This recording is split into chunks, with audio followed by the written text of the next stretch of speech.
brought to you by Bethel School of Technology. Learn more at betheltech.net/Ken Coleman. I had the opportunity to speak with you and Jade back in January, and now I need your career advice. Okay, let's go.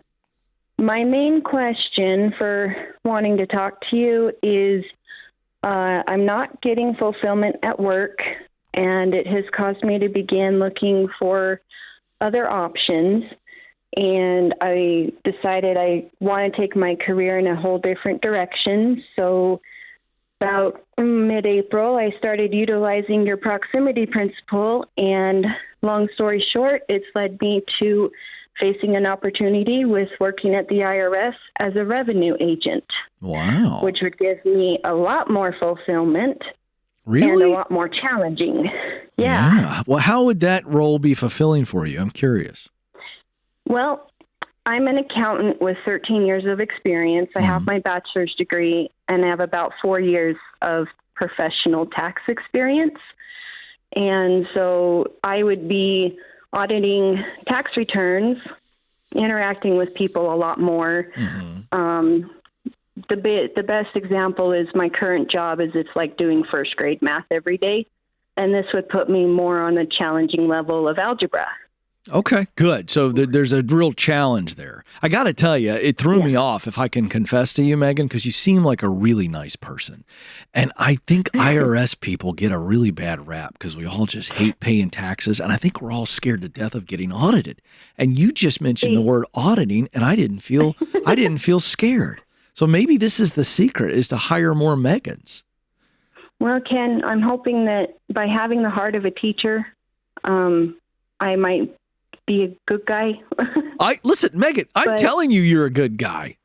It's kind of catching me off guard. I'm like, I can't even believe what I'm about to say, but I think this might be a good fit. But it's just foreign to me. I've never said the words good fit and the IRS in the same sentence, folks. I'm just really bamboozled, Megan.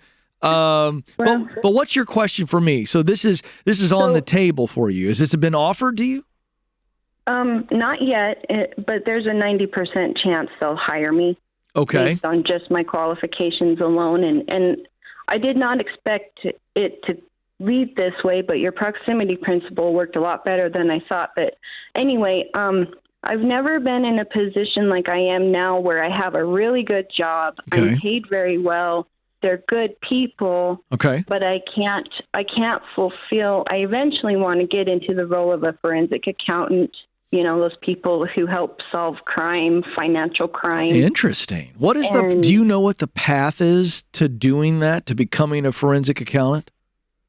I didn't know, and that's why I started using your proximity principle. I started looking up businesses, people. I used LinkedIn, and I was able to make a couple of connections with people just by doing that. Okay. And one of them was a direct connection to someone who works at the IRS, which led to speaking to that person's manager at the IRS. So here's my question, though. Does the IRS position...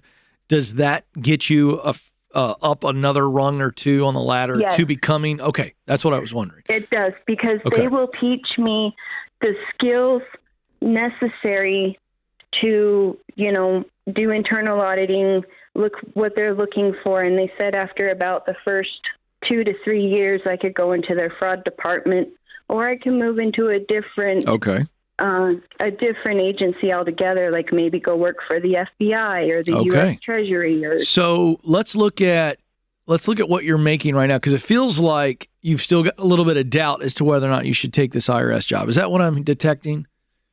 It's not doubt on taking the job. It's how to get over the guilt I'm feeling when I am offered the job, and how to bring it to my current supervisor, because he has no idea this is coming. I see. And it's just going to completely floor him. And it's like, how do I sever my connection on a good note, because they have been so good to me? Yeah. Okay. My current employer. Okay. Now I understand what we're doing. Well, listen, first of all, This further validates, Megan, that you're going to be the nicest person that's ever worked for the IRS in the history of the IRS. And I'm not taking shots at anybody else, but my goodness, you're an amazing person. I've gotten this call a lot over the years, and I understand why you're feeling this sense of guilt for leaving good people who've treated you well. That's just because you're such a good person. And a person who is as good as you are, Megan, here's the great news. No matter what advice I'm about to give you, there's no way you're gonna do this in a way that's just unkind. It's impossible. So I want you to, first of all, release this idea that you're gonna somehow come across the wrong way. There's just no way that you're gonna come across the wrong way and be a jerk about this. You acknowledge this, yes? Mm-hmm. All right, great. So here's my advice. Same advice I've given everybody that's ever asked me this question.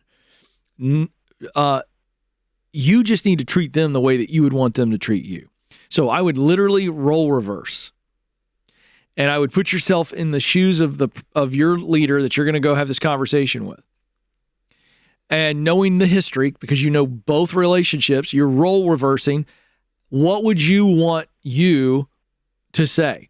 How would you want you to say it to you? And I would just play that out in your mind. And I think it's going to put you at ease. I think it's going to give you the words to say, and I think it's going to help your posture. Now, let me add one thing to this. After you answered those questions, then I want you to acknowledge at some point before we ever have this conversation that you are not doing anything wrong by leaving. Do you agree with that? Yes. There's nothing unethical about you taking another job. True or false? True. Yeah. There's nothing immoral or illegal. Sorry, we said that already. The unethical. There's nothing illegal about you taking a job at the IRS, correct? No. Okay, then. Correct. Have you been an appreciative, grateful person the entire time you've worked for this guy? Absolutely. Have you done a really good job the entire time you've worked for this guy? Yes. Okay. Does this IRS job put you on the path to doing the thing that you're out of your mind jacked about, putting bad people away like they put Al Capone away? You know, there was somebody like you that put Al Capone away, right? You remember that's what they got him on? They couldn't put Al Capone, the greatest mobster, one of the most evil guys in the history of America, away for any of the bad things he did. But you know where they got him, Megan?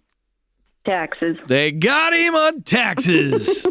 Yeah. And so I think that this is all a mindset for you, and get yourself really clear on what's the truth. And I think we just walked through the truth. So operate in the truth. And I'm really excited for you, really happy for you. Mm-hmm. Yeah, it actually took me about a good solid hour to get the courage to even make the first phone call, because you're right, it is the IRS. Yeah, I'm scared to death. I'm scared to death talking to you right now. I'm kidding. Yeah. I'm kidding, Megan. You're great. Well, I don't want you to I want you to get out of the IRS as fast as you can.